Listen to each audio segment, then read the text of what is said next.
Good evening, I'm Donita Green, and I'm going to be talking about leadership and neuroscience. Neuroscience is sometimes also called brain science. Pillay defines neuroscience as the scientific study of the nervous system. However, brain science is really a division of neuroscience. Pillay defines brain science as functional brain imaging studies that have been published in peer-reviewed literature. Functional brain imaging can be done by PET, position emission tomography, SPECT, single photon emission computed tomography, and fMRI. fMRI, functional magnetic resonance imaging, measures brain flow as a correlate of brain activity. While MRIs have been around since the early 70s, fMRI is a relatively new and evolving concept as we attempt to understand and interpret what is actually going on when the brain, quote, lights up, close quote. Brain science goes back as far as Hippocrates, Plato, and even to Darwin's theory of evolution. Interestingly enough, neuroscience is also emerging in other fields, including a defense for criminal charges. Just last week, I saw a piece from NBC where a man in New Mexico has stated that he has a very rare genetic abnormality linked to sudden violent outbursts, which caused him to beat an elderly man to death 6 years ago. His claim has gone to the Supreme Court, not attempting to get off the charge, but asking for leniency. And the New Mexico Supreme Court has agreed to consider it. According to the news, most defenses such as this loses. But according to a non-named study, 20% have worked and defendants have either gotten new hearings or reversals. The implications in the future could lead to rethinking guilt and punishment. There are other fields, I'm sure, where neuroscience will be pertinent. Neuroscience, as previously defined, deals with the functioning of the brain. Psychology deals with how the brain works in a particular situation. Organizational behavior relates to steps to be taken to improve an organization. So that leads into my discussion of how neuroscience relates to leadership. As a leader or a manager, the role of coach is built into these roles. Pillay suggests that neuroscience and coaching is in its infancy, but it behooves us now to learn the fundamental principles and brain science, how brain science can help communication and coaching. Using fMRI gives us an opportunity to see inside the brain and relate it to external observations of behavior. By doing so, we can understand both the positive and the negative impacts of particular behavior, both with leaders and with employees. This will allow us to coach and help people understand the implications of their behavior and the impact it can have on the organization. Additionally, combining with the frames created by Bowman and Deal, leaders can affect change positively. As Schoenbold suggests, neuroscience will assist us in finding ways to engage, connect, and lead others. She goes a step further to talk about a new concept called neuroleadership. Neuroleadership applies neuroscience to leadership development, consulting, coaching, management training, and change management education.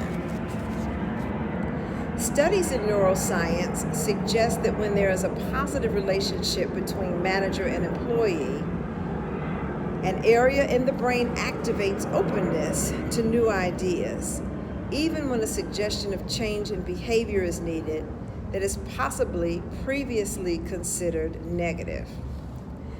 The brain assists us in determining trust through voice tone, appearance, gestures, etc.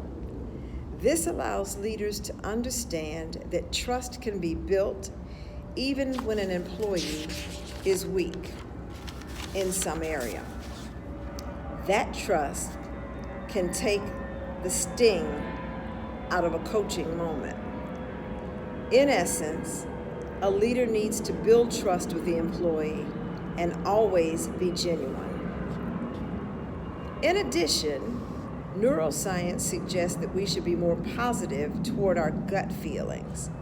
It has been determined that there is a neurological basis for these feelings.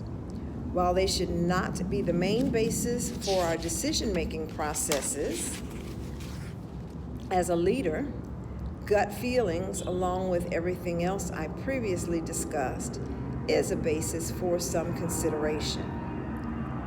My gut feeling now is that I should move into my discussion on how I can use neuroscience in my work settings.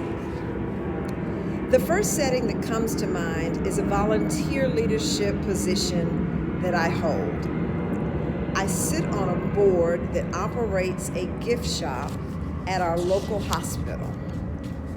The prior manager was successful in the continuing running of the shop, but was quite dictatorial, negative in interactions with others, and lost volunteers, and then actually lost members from the board.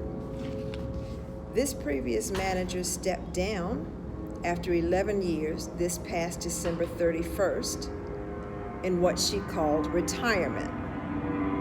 However, she continued to interject her way of doing things for almost 3 months. It created havoc with the current volunteers, our 3 paid staff, and with my life. It is finally getting some better.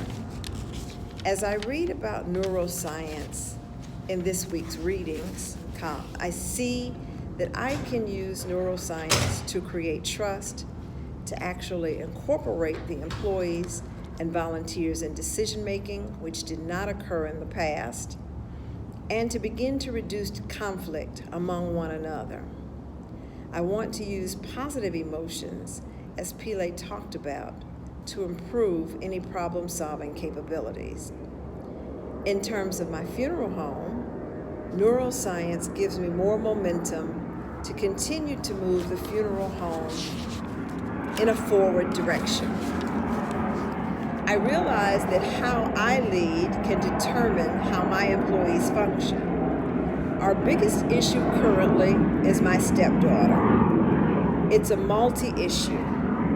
The first issue is her wanting to run things without a license, acting as if no one can do anything other than her, or as well as she does, refusing to get a license, and a sense of entitlement. The second issue is the lowered morale when employees see that she is allowed to behave in a manner that would be unacceptable for them. This is tricky, but I believe that through reframing and my better understanding and research in neuroscience, instead of focusing on changing her behavior at the moment, I need to look at myself and learn how to steer my behavior, which ultimately will reflect a change in her behavior. I think I fall into what Pillay calls a psychological trap. I am overly cautious and prudent where she is concerned, which causes unrest with my other employees. I'm hoping neuroscience will show me ways to lead through this particular difficulty for the betterment of the organization.